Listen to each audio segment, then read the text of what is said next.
விசிகாவில் நடக்கும் சலசலப்புக்கு முக்கிய காரணம் திமுக. விசிகா வழக்கில் நானே மீடியாவில் போய் எல்லா டிபேட்லையும் பேசி நான் ஃபோக்கஸ் பண்ணிக்கிட்டு வெளிநாடு சுற்றுப்பயணங்கள்லாம் போய் நான் வசூல் செஞ்சு நான் என்னைய நானே வளர்த்துக்கிட்டேன். அதுக்கு விசிகாவை அவரே சொல்கிறாங்களே, அவரே இதாக நிற்க வேண்டியதானே, இங்கே நிற்கணும், சுயேட்சையாக நிற்க வேண்டியதானே. செல்வாக்கு இருந்துச்சுன்னா சுயேட்சையாக நிற்கலாமா? காட்டுமன்னார் கோயில் சட்டப்பேரவைக்கு நிற்கிறாரே, சிதம்பரம் தொகுதியில் இவர் எம்பி ஆயிடுவார்னு நீங்கள் எழுதுறாங்க. எனக்கு ஒன்றும் புரியல. அது தனி தொகுதியில் எப்படி சானவாஸ் எம்பி ஆவார்னு எனக்கு புரியவே மாட்டேங்குது. அது எப்படி ராஜேஷ் வருவாரா, எப்படி எழுதுறாங்கன்னு எனக்கு தெரியலையே. சோசியல் மீடியாவில் பயணிக்கிறது முட்டா பசங்கிறது இதை வச்சு நீங்கள் தெரிஞ்சுக்கலாம். இப்போ இவர் ஒரு லீடராக உருவாகிட்டு இருக்காரு. இல்லை லீடராக தன்னை நினச்சிக்கிட்டு இருக்காரு, அவ்வளோதான். கண்டிப்பாக சானவாஸ் மாதிரி ஜெயிச்சிருவாரான்னு கேட்குறாங்க சில பேர். கண்டிப்பாக சானவாஸ் மாதிரி ஜெயிக்க மாட்டோம், அப்துல் ரஹ்மானா ஜெயிச்சிருவார். அவருக்கு அது வாய்ப்பு இருக்கு.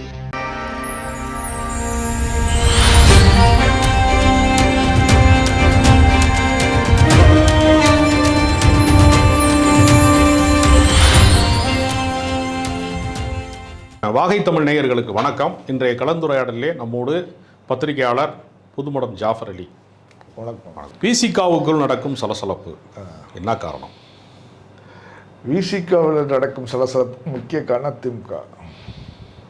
இதில் மறுக்க திமுக எப்படி காரணமாக இருக்கும்? ஒரு கட்சியினுடைய பிரச்சனைக்குள்ள எப்படி திமுக காரணமாக இருக்க முடியும்? திமுக தான் சானவாசுடைய பிஹைண்டு இருக்கு, பின்னணியிலிருந்து செயல்படுறதாக வெளியில் பேச்சு. அவர் முன்கூட்டியே திமுகவிடம் தனக்கு என்ன தொகுதி வேணும் அப்படிங்கிற பேச வேண்டிய அவசியம் அங்கே இல்லை. அவருக்கு தலைவர் திருமாவளவன். திருமாவளவன்ட்ட தொகுதி சம்பந்தமாக இதெல்லாம் முடிவெடுக்கணும். முன்கூட்டியே ஒரு பேச்சுவார்த்தை மாதிரி நடத்தியிருக்காரு திமுக. தனக்கு தொகுதி தொடர்பான ஒரு பேச்சுவார்த்தையே கிட்டத்தட்ட நடத்தி முடிச்சிருக்காரு. அது பெரிய தவறா இல்லையா? சரி, சானவாஸ் நீ எல்லாரும் மீடியாவில் சொல்கிற அவருக்கு சீட்டு கொடுக்காத பற்றி ரொம்ப விமர்சனம் வருது. அது திமுக சைடு தான் வருது. திமுக அதாவது சானவாஸ் தன்னுடைய ஆதரவாளர்களை விட்டு அப்படி எழுத வைக்கிறாருன்னு தான் வெளியே சொல்கிறாங்க. இல்லை, விசிகாரங்க என்ன சொல்கிறாங்கன்னா, திமுகலேருந்து சொல்லலைங்க, சானவாஸ் அவருக்குன்னு இந்த மாதிரி ஒரு சோசியல் மீடியாவில் ஆட்கள் வச்சிருக்கிறாரு ஆதரவாளர்கள். அதை எழுதுனதே சானவாஸ் தான். அந்த கட்டுரையெல்லாம் அவர் ஒரு மேக்னெட்டிக் பவரில் இருக்கிறாரு, அவர் மாதிரி ஒரு ஆளுமை கிடையாது அப்படின்னு எழுதுனதே சானவாஸ் தான். அவர் காப்பி பேஸ்ட் பண்ணி தான் அவங்க எல்லாம் போஸ்ட் பண்ணியிருக்காங்க அப்படின்னு அவன் நண்பர்கள் சொல்கிறாங்க. இல்லை, அவர் ஒரு பெரிய ஆளுமை, பெரிய பேச்சாளர், எழுத்தாளர், அதெல்லாம் விடுங்க. சரி, அவர் முன்னாடி அந்த விசிகாவில் சேரும்போது என்னவா இருந்தார்? முன்னாள் அமைச்சரா, முன்னாள் எம்எல்ஏவா என்னவா இருந்தார்? தெரியல, உங்களுக்கு தானே தெரியும். ஒன்றுமே இல்லை. அவர் ஒரு ஆர்டினரி பர்சனாக ஒரு சின்ன பத்திரிகை துறையில், எழுத்துத்துறையில் கொஞ்சம் அனுபவம் பெற்ற ஒரு இளைஞர், அவ்வளோதான். அந்த அடிப்படையில் அவருடைய முழு முன்னேற்றத்துக்கும் எல்லாத்துக்குமே முக்கிய காரணம் விசிகா தான். விசிகா ஒரு நிலைப்பாடில் அவருக்கு சீட்டு இல்லைங்கும் போது அது அவர் மௌனமாகவோ இல்லாட்ட அதை ஒரு அடுத்த கட்டத்துக்கு அவர் இல்லை. விசிகா வழக்கில் நானே மீடியாவில் போய் எல்லா டிபேட்லையும் பேசி நான் ஃபோக்கஸ் பண்ணிக்கிட்டு வெளிநாடு சுற்றுப்பயணங்கள்லாம் போய் நான் வசூல் செஞ்சு நான் என்னைய நானே வளர்த்துக்கிட்டேன். அதுக்கு விசிகாவை அவரே சொல்கிறாங்களே, அவரே இதாக நிற்க வேண்டியதானே. எங்கே நிற்கணும்? சுயேட்சையாக நிற்க வேண்டியதானே. செல்வாக்கு இருந்துச்சுன்னா சுயேட்சையாக நிற்கலாமா? சுயேட்சையாக நிற்க சொல்லி. ஆமாம், அப்புறம் என்ன இருக்கு? உங்களுக்கு தான் செல்வாக்கு இருக்குல்லங்க. சரி, அப்புறம் எதுக்கு நீங்கள் இன்னொரு கட்சி, இன்னொரு தலைமையை எதுக்கு நீங்கள் இதனால் நம்புறீங்க? சுயேட்சையா நிக்கிறதுக்கு அவரே ஒரு தனி தலைவர் சொல்ல வரீங்களா? தனிதான். அவர் அப்படி ஒரு பில்டப் கொடுத்தானா அவர் என்ன சொல்றாருன்னா, நாகப்பட்டினம் நான் வேணாம்னு சொல்லிட்டேன், நான் ஒரு லீடரா மெர்ஜ் ஆகிட்டு இருக்கேன், சென்னைக்குள்ள இருந்துச்சுன்னா எனக்கு அரசியல் சீட்டு கரெக்டாக இருக்கும், நானும் சட்டசபைக்கு போக லைம் லைட்டுக்கு வர 100% நான் சட்டசபைக்கு போயிட்டேன் அட்டென்ஷன். அப்போ அவர் தன்னை ஒரு லீடரா கருதுறாரு. அவர் அப்போ தனியாக தான் அவர் அமைப்பு ஸ்டார்ட் பண்ணார். அவர் ஒரு தனியாக ஒரு தலைவராக தானே கருதுறாரு. அப்போ தனியாக தான் அவர் தம்பிமுன் அன்சாரி மாதிரி ஒரு லீடர்ஷிப்புக்கு வந்துருவாரா? அந்த மாதிரி ஏதாவது லீடருக்கு பிளான் காலங்கள் தான் அது முடிவு பண்ணணும். சரி, காலங்கள் அவருக்கு பின்னாடி அப்போ தொண்டர்கள் ஆதரவாளர்கள்லாம் கிடையாதா சார்? மீடியா சப்போர்ட் இருக்கா இல்லையா?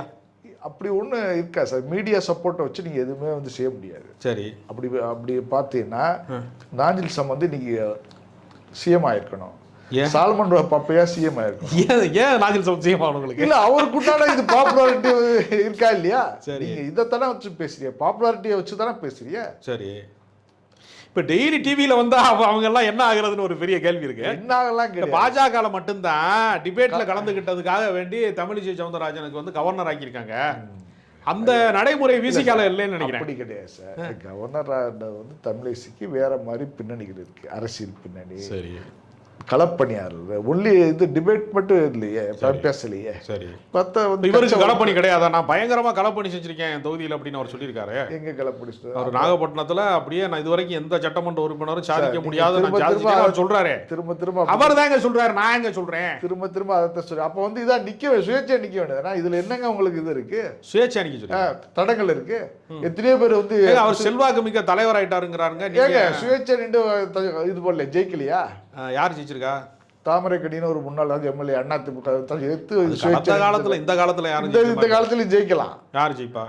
ஜெயிக்கலாம் சார். அந்த காலத்துல அப்பா கூட ஜபாநாயகர் இருந்த அப்பா கூட சுயேட்சை வேட்பாளர் சொன்னாங்க. அப்பா இப்போ வந்து நீங்க வந்து சொல்லியே திறமை இருக்கு, அறிவு இருக்கு. நான் சொல்லல, அவரே சொல்றாருங்க. அவரே சொல்றாரு சார். அவரே வந்து பேட்டி கொடுத்துருக்காரு, நான் திறமசாலி, 100% சட்டசபைக்கு போனேன், இஸ்ரோல இருந்தாரா? நான் தான் நாகப்பட்டினத்துல எல்லாமே இஸ்ரோல வந்து இதா இஸ்லாமிய சமூகத்தோட ஒரே பாதுகாவலர் நான் தான் சொல்றேன். அப்படி நிறைய பேர் இருக்காங்க பாதுகாவலர். மெட்ராஸ் எடுத்துட்டா பாதி பேர் முஸ்லீம் இஸ்லாமிய சமுதாய பாதுகாவலர் சொல்றாரு. நான் பெரிய லீடர் ஆயிட்டேன், இதை பொறுத்துக்க முடியல பல பேரால் அப்படிங்கிற அளவுக்கு சொல்றாரு. இதுதான் வந்து திருமாவுக்கு வந்து அழுத்தம் கொடுக்குறாரு. இது போட்டு அழுத்த திருமா மாதிரி இவர் ஒரு லீடர் அப்படிங்கிற மாதிரி அப்படி ஈக்குவலாக பேசுகிறாங்களோ? திருமாவளவன் வந்து 2 தொகுதியில் போட்டு இப்போ வந்து ஒரு நாடாளுமன்ற உறுப்பினராக இருக்கிற திருமாவளவன் காட்டுமன்னார் கோயில் சட்டப்பேரவைக்கு நிற்கிறாரு. சிதம்பரம் தொகுதியில் இவர் எம்பி ஆயிடுவார்னு இவங்க எழுதுறாங்க. எனக்கு ஒன்றும் புரியல. அது தனி தொகுதியில் எப்படி சானவாஸ் எம்பி ஆவார்னு எனக்கு புரியவே மாட்டேங்குது. அது எப்படி ராஜ்யசபாவில் வருவாரா? எப்படி எழுதுறாங்கன்னு எனக்கு தெரியலையே. சோசியல் மீடியாவில் வந்து பயணிக்கிறவருக்கு முட்டா பசங்கிறது இதை வச்சு நீங்கள் தெரிஞ்சுக்கலாம். தனி தொகுதியில் சானவாஸ் எம்பி ஆயிடுவாருங்கிறாங்க. அப்போ எப்படி சானவாஸுக்கு ஏதாவது தலித் சர்டிஃபிகேட் வழங்கிட்டாங்களா? யாரும் எப்படி வந்து அவரை இஸ்லாமியர் எப்படி தலிதா வந்து தனி தொகுதி எனக்கு புரியலையே. அது எப்படி எழுதுறாங்க, எப்படி எழுதுறாங்கன்னு எனக்கு தெரியல. கான்ட்ரிஸ்லாம் கொண்டு போய் அதை விடுங்க. அது வந்து வேற ஒரு தளத்துக்கு போயிடும். நான் சொல்லலங்க, எழுதுறாங்க. நானா சொல்றேன், விவாதம் வந்து எழுதி இருக்காங்க. அப்படி விவாதம் வந்து வேற தளத்துக்கு நம்ம வந்து நான் சொல்லலங்க. ஐயோ, நீங்க ஏன் மேல பழி சாட்டிடுறீங்க? சானவாஸ் முஸ்லீம், அதனால அவருக்கு சீட்டு வந்து இல்ல, மறுக்கப்பட்டதுன்னு சொன்னாப்புல. முஸ்லீம்ங்கிற கதை சீட்டு கொடுத்தாங்க. ஏற்கனவே அவர் முஸ்லீமா தானே அது இருந்தாரு. சரி, இப்ப மட்டும் என்ன இருக்கு? முஸ்லீம் முஸ்லீமா தான் இருக்காரா? முஸ்லீமா தானே இருக்கிறாரு. திடீர்னு தனி தொகுதியில் நிக்க போறாருன்னு. அதெல்லாம் தனி தொகுதியில் எப்படி நிற்பாரு? சரி, சும்மா வந்து அரசியல் சாசனத்துல திருத்தம் பண்ண போறாங்களா? சானவாஸ் பண்ணிக்கலாம். சானவாஸ் வந்து என்ன பண்ணோம், இதை வந்து ரொம்ப மென்மையாகவும் அவருக்கு திருமாவுக்கு பெரிய நெருக்கடியான சூழலை வந்து உண்டு பண்ணாம கடந்து சென்றிருக்கணும். சரி, அடுத்த ஒரு பெரிய இதெல்லாம் வாய்ப்புகள் அவருக்கு தான் இருக்கலாம். எம்பி இந்த மாதிரிலாம் இருக்கலாம் வாய்ப்புகள். இதை இவ்வளோ தூரம் அவர் வந்து இது பண்ணியிருக்க கூடாது. ஏங்க எம்எல்ஏ இருந்துட்டாருங்க, திருப்பி அவருக்கு சீட் இல்லைன்னு சொன்னா அவர் கோவப்பட மாட்டாராங்க? நீங்க ஏங்க உங்களால அவரால் இருக்க முடியாதுல்ல. அப்புறம் அடுத்த பதவி அடைஞ்சா தானே அவர் தலைவர் லீடர்ஷிப் நிற்கும். அவருக்கு அவர் சும்மா அப்படி நிற்க, அவர் சும்மா இருக்க சொல்லல. அவர் அப்ப சொல்ற பார்த்தா அவர் சொந்தமா இது கட்சி ஆரம்பிச்சதாங்க. அவர் அந்த மாதிரி கட்சியில அவர் ஆரம்பிக்கல. அவர் அப்படித்தான் இருக்கு. அப்படி செல்வாக்கு இருக்கு எனக்கு அப்படின்னு அவர் சொல்றாரு. அவர் வந்து சாணக்கியமா ஒரே ஒரு முடிவு எடுத்தாரு. என்ன? மாமாக்காவில் வந்து இருக்கும்போது தன்னால் எம்எல்ஏ வந்து ஆக முடியாது, அடுத்த தளத்துக்கு போகணும் அப்படிங்கிறது விசிகாவில் வந்து சேர்ந்தார். விசிகாவில் சேர்ந்து தன்னுடைய பயணத்தை சிறப்பாக செஞ்சு எம்எல்ஏ வந்து ஆகிட்டார். அப்படியா? ஆமாம். அப்படிங்கும்போது அதை ஏற்கனவே பல சீனியர்கள் விசிகாவில் இருக்கும்போது அவர் எப்படி எம்எல்ஏ ஆனார்? எம்எல்ஏ ஆனாரா திமுகவுடைய இது லாபி இருக்குல்ல, அப்படின்னு எப்படி நீங்கள் சொல்ல முடியும்? திமுக லாபி தான். அவருடைய பேச்சு செயல்பாடு எல்லாத்தையும் பார்த்தால அப்படி தான் இருக்குது. இப்போ வந்து நாவூர் நிஃபாவுடைய இது நடந்துச்சு, நூற்றாண்டு விழா. சரி, அதில் திருமா வந்து அழைக்கப்படலை. இவர் தான் அந்த விழாவை இருக்காரு நடத்துறாரு. திருமா வந்து அழைக்கப்பட்டிருக்கணுமா இல்லையா? தலைவரா இல்லையா? அவர் அழைக்கப்படலையா? அழைக்கப்படலை. அப்போ இவர் ஒரு லீடராக உருவாகிட்டு இருக்காரு. இல்லை இல்லை இல்லை, லீடராக தன்னை நினச்சிக்கிட்டு இருக்காரு, அவ்வளோதான். இஸ்லாமிய சமூகத்தில் சில பேர் அவரை சப்போர்ட் பண்ணுறாங்க. அதை வச்சு அவர் ஒரு இந்த தலைவராக வந்து ஆயிடலாம், நம்மளுக்கு பெரிய சுப்ரீம் உச்சபட்ச சூப்பர் பவரில் இருக்காரா, சூப்பர் பவரில் இருக்கும், நம்மளுக்கு இஸ்லாமிய சமூகம் முழுமையாக சப்போர்ட் பண்ணுது அப்படிங்கிற மாதிரி ஒரு அது உண்மையா? உட்டோப்பியா தான் சார், உட்டோப்பியா கனவு. சில வந்து பணக்காரர்களுடைய லிங்க்ல இருக்கிறாரு, அவ்வளோதான். அது ஒன்றும் இது கிடையாது, யதார்த்தம் கிடையாது. இஸ்லாமிய சமுதாயம் எப்படி வந்து ஒத்துக்கிறோம்? இஸ்லாமிய சமூகத்தில் ஏற்கனவே ஜவாஹிர்ல இருக்கிறாரு, தமிமுன் அன்சாரி இருக்கிறாரு, பேராசிரியர் காதர் மைதீன் இருக்கிறாரு, பல தரப்பில் தலைவர்கள் இருக்கிறாங்க. இந்த பக்கம் வந்து தாவேகால போய் கேஎம் ஷரீப் நிற்கிறாரு. எப்படி பல பேர் எல்லாருமே இஸ்லாமிய சமூகத்தின் அடையாளம் தானே சொல்கிறாங்க. எல்லாருமே அடையாளம் தான் சில பேர் தானே இருக்க ஜெயிக்கிறாங்க. இப்போ எஸ்டிபிஐ சார்பாக முபாரக் போட்டிடுறாரு சார். அது வந்து ஒரு ஜனநாயக ரீதினா ஒரு ஆரோக்கியமான விஷயம் தான். இஸ்லாமியர்கள் வந்து எல்லா கட்சியிலையும் வந்து பயணிக்கிறது ஆரோக்கியமான விஷயம். தேர்தலில் போட்டியை தான் இருறதும் ஒரு வந்து ஆரோக்கியமான விஷயமா தான் நம்ம பார்க்கணும். சரி, அதுவும் வந்து குறிப்பாக வந்து பெண்களில் வந்து போட்டி இருறது ரொம்ப சந்தோஷமான செய்தி, ஆரோக்கியமான செய்தி. சரி, நாம் தமிழர் தாவேக்கெல்லாம் நிறைய பெண்களுக்கு இது கொடுத்த வாய்ப்பு கொடுத்துறா, முஸ்லீம் பெண்களுக்கு. அது சரியான விஷயம் தான். இன்னொரு விஷயம் என்னன்னு, அது ஜெயிக்காதப்ப கொடுப்பாங்க, ஜெயிக்கிற மாதிரி சூழல் வரும்போது அதை கொடுக்க மாட்டாங்க சார். முதல்ல ஸ்டார்டிங்லேயே கொடுக்க வேண்டிய எப்பவுமே என்ன செய்வாங்கன்னா, எதிர்க்கட்சியா இருக்கும் போது வெற்றி வாய்ப்புக்கு உத்தரவாதம் இல்லாதப்பெல்லாம் இந்த மாதிரி முஸ்லீம்களுக்கு சீட்டு கொடுக்குறான், பெண்களுக்கு சீட்டு கொடுக்குறாங்க. சரி சார், முஸ்லீம் லீக் வந்து ஸ்டார்ட் பண்ணி எத்தனை இந்த வருஷமாச்சு? அது ரொம்ப காலமா இருக்கு, சுதந்திர காலத்துல வருஷம் 80 வருஷம். இது வரைக்கும் தமிழ்நாட்டிலேருந்து ஒரு எம்எல்ஏக்கள் இல்லை. பெண் எம்எல்ஏ கிடையாதா? பெண் எம்எல்ஏ கிடையாது. முசஃபிர் பாத்மா கூட இதா இருக்க கவுன்சிலர் இருக்கு. அவங்களுக்கு வந்து வேற பல பின்னணிகள் இருக்கு. அப்துல் சமதுடைய மகள் டாக்டர் இந்த மாதிரி பின்னணி இருந்தது. முஸ்லீம்கள் இல்லை. தமுக ஒரு இஸ்லாமிய பெண் பேச்சாளர் இல்லை, பெரிய பேச்சாளர். எஸ்டிபியில் தான் கொஞ்சம் வச்சிருக்காங்க. ஆனா போராட்டம் வந்து ஆர்ப்பாட்டத்துக்கு எல்லாம் பெண்களை வந்து கூப்பிடுவாங்க, கும்பலை கூப்பிடுவாங்க. ஆளுமையை நிலைநிறுத்த மாட்டாங்க. ஆளுமையா வந்து இது நிலைநிறுத்தது கிடையாது. அந்த செட்பேக் தான் இப்போ வந்து தாவேக்கா இந்த சீமான் கட்சியில். சரி, மனிதநேய மக்கள் கட்சியில் திரும்ப திரும்ப ஜவாஹர்லாவே நிற்கிறாரு, ஏற்கனவே சீட்டுக்கு ஆட்கள் ஏற்கனவே நின்றவங்களே நிற்கிறாங்கன்னு ஒரு விமர்சனம் வைக்கிறாங்களே பல. ஆமாம், அது உண்மை தானே. புதியவர்களுக்கான வாய்ப்பு ஏன் தர மறுக்கிறாங்க? புதியவருக்கு 2 சீட்டுனால கொடுக்க மாட்டேங்கிறாங்களோ? இல்லை சார், அது என்னன்னு கேட்டால் வந்து ஜவாஹர்லா வந்து அந்த கட்சியுடைய இந்த தலைவராக இருக்காரு. தலைவருக்கு வந்து எம்எல்ஏ இல்லைன்னா கீழே உள்ளவன் வந்து மதிக்க மாட்டான். காதர் மைதனுக்கு அப்படி கிடையாது. அவர் தான் வந்து எம்எல்ஏ, எம்பி இல்லை, எம்பியும் இல்லை, எம்எல்ஏவும் இல்லை. ஆனால் வந்து அவருக்கு அது மாதிரி இவர் கிங் மேக்கராக இருக்க முடியாதா? 2 ஸ்டூடெண்ட்ஸ் வந்து இப்போ ஆஜாகனிக்கு ஒரு எம்எல்ஏ சீட்டு கொடுக்க முடியாத அவரால்? வச்சு பார்த்தாரு, அன்சாரிலாம் வச்சு பார்த்தாரு. அவங்க இது பிரச்சனை ஆயிடுச்சு, உள்கட்சி பிரச்சனை ஆயிடுச்சு. இவருடைய ஆலோசனைகளை கேட்கறது கிடையாது, தனித்து இது பண்ண ஆரம்பிச்சுட்டா, செயல்பட ஆரம்பிச்சுட்டா. அதனால் போயிட்டோம். இப்போ இதே சூழலில் தான் வந்து இவரும் வந்து இருந்திருப்பார். அங்கேயே வந்து பயணிச்சிருந்தாருன்னா, ஷானவாஸ் கூட அங்கேயே பயணிச்சிருந்தாருன்னா இதே சூழலில் தான் இருந்து. ஏன் அவருக்கு சீட்டு கொடுக்க மாட்டாங்களா? இங்கே எங்கே முஸ்லாமிய அமைப்பில் கொடுக்க மாட்டாங்க? இல்லை சார், வந்து 2 சீட்டு கிடைக்கும். தலைவர் ஏன் அப்படி தானங்க? விசிகால 2 தொகுதி தானங்க பொது தொகுதி, ஒன்று வாங்கிட்டாருலங்க ஜாமத்தியமா. அப்புறம் அங்கே வாங்க மாட்டாரா? 8 பேர் இருக்காரு சார். 8 பேர்ல 6 பேர் தனி. இல்லை சீனியாரிட்டியில் வந்து ரொம்ப இது இல்லை. அங்கேயே சீனியாரிட்டி ரொம்ப பேருங்க. இப்போ அப்துல் ரஹ்மான் வேட்பாளர் நிற்கிறார்ல வந்து பண்ருட்டியில். ஆமாம், அவருக்கு வந்து அவர் லத்தீப் காலத்துல இருந்து அரசியலில் தீவிரமாக இயங்கி இருக்கிறாரு. ஆமாம், 90களில் இருந்து அரசியல் இருக்கிறாரு. அவர் அரசியல் வரலாறே 40 வருஷம் சொல்கிறாங்களா? ஆமாம். அவர் சீனியர் இருக்கும்போது தானே ஜானவாஸ் எம்எல்ஏ ஆக்கியிருக்காரு திருமாவளவன். அவரே விட்டு கொடுத்துருக்காரு.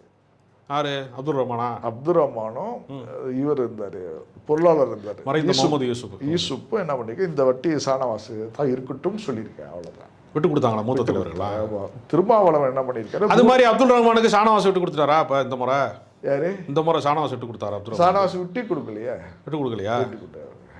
நிர்பந்தத்தின் அடிப்படையில் அவர் இருக்கிறாரு. ஷானவாஸ் விட்டு கொடுக்கல. இதில் என்னன்னா விமர்சனங்கள் என்னன்னா, அப்துல் ரஹ்மானுக்கு வந்து பெரிய அளவில் சட்டசபையில் இருக்கு, பேச தெரியாது, போக தெரியாது, வர இல்லை. அப்படிலாம் இல்லையே. நான் ஒரு கூட்டங்கள்லாம் அவர் பேசியிருக்காரு அப்படின்னு சில விமர்சனங்கள் இதில் இல்லையா பேசுவார். அதெல்லாம் சில விமர்சனங்கள் இது கள செயல்பாட்டாளர். எனக்கு தெரியும் அவரை, ரொம்ப தீவிரமான கள செயல்பாட்டாளர். எல்லா போராட்டங்கள்லையும் அவர் முதல்ல நிற்பாரு, பல ஆட்களை ஒருங்கிணைப்பாரு, அமைப்பு சார்ந்த ஆட்களை ஒருங்கிணைப்பாரு. திருமாவளவனுக்கு ரொம்ப விசுவாசமா இருப்பார் அப்துல் ரஹ்மான். அதான் முக்கியம் சார். அரசியலை பொறுத்த வரைக்கும் விசுவாசம். தன்னை தலைவராக கருதாம தொண்டராக கருதுகிறார்.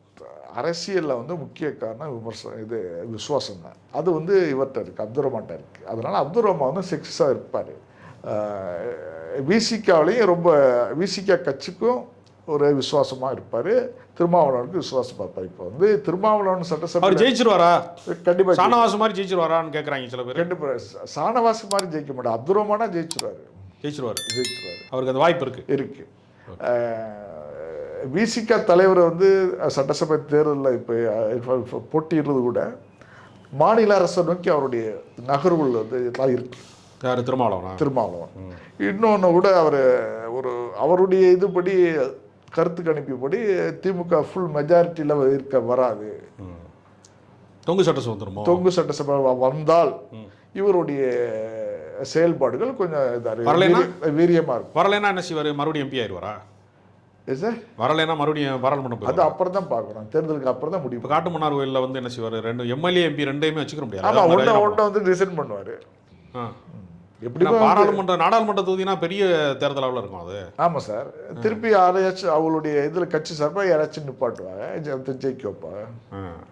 இல்லை யாராவது ஒரு விசிகாக்காரர் நின்றா நல்லா தானே இருக்கும் காட்டுமன்னார் கோயிலில். அது திருமாவளவன் தான் எம்பியாக இருக்கு கேட்குறாங்க எல்லாரும். இல்லை சார், அவர் வந்து தமிழக யார் மேலே நம்பிக்கை இல்லையா இப்போ கட்சிக்காரங்க? இல்லை இப்போ வந்து உள்ள ஆட்களை ஃபுல்லாக நம்பிக்கையின் அடிப்படையில் தான் இப்போ வந்து இதுபடி வேட்பாளரை வந்து தேர்வு செஞ்சுருக்காரு.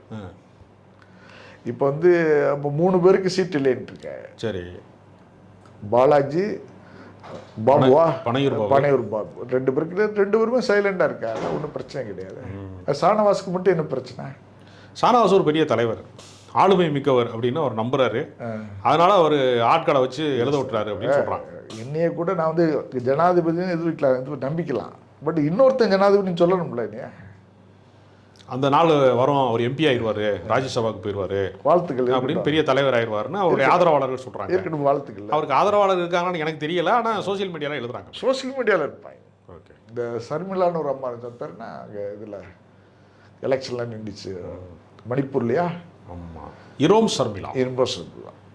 அவள் வந்து சோசியல் மீடியாவை நம்பி தான் நின்றாங்க. கடைசியில் வந்து 2000 பேர் தான் போட்டாங்க ஓட்டு. பல பல மாதங்கள் அந்த அம்மா இது இருந்துச்சு, உண்ணாவிரதம் இருந்துச்சு அந்த மக்களுக்கான. வெறுத்து போய் இங்கே வந்துட்டா, தமிழ்நாட்டில் வந்து செட்டில் ஆகிட்டாங்க. அப்படியா? சரி, பார்ப்போம். தேர்தல் கிழமை வந்து என்னவாக இருக்கிறதுன்னு போக போக தெரியும். ரொம்ப நாள் கிடையாது, வெறும் 18 நாள் தான் இருக்குன்னா. ரொம்ப வேகமாக தேர்தல் களம் விறுவிறுப்பாக இருக்குது. வந்து 6ஆம் தேதி வேட்புமனு தாக்கல் இறுதி செய்யப்பட்டு 23ஆம் தேதி தேர்தல் வருகிறது. ரொம்ப விரைவில் ரிசல்ட்டும் வந்துடுது. 1 மாதத்துக்குள்ளே தலைகீழ் மாற்றம் நிகழுமா, இந்த ஆட்சி தொடருமான்னு பல எதிர்பார்ப்புகள் இருக்குது. என்ன நடக்குன்னு பார்ப்போம். நன்றி, வணக்கம்.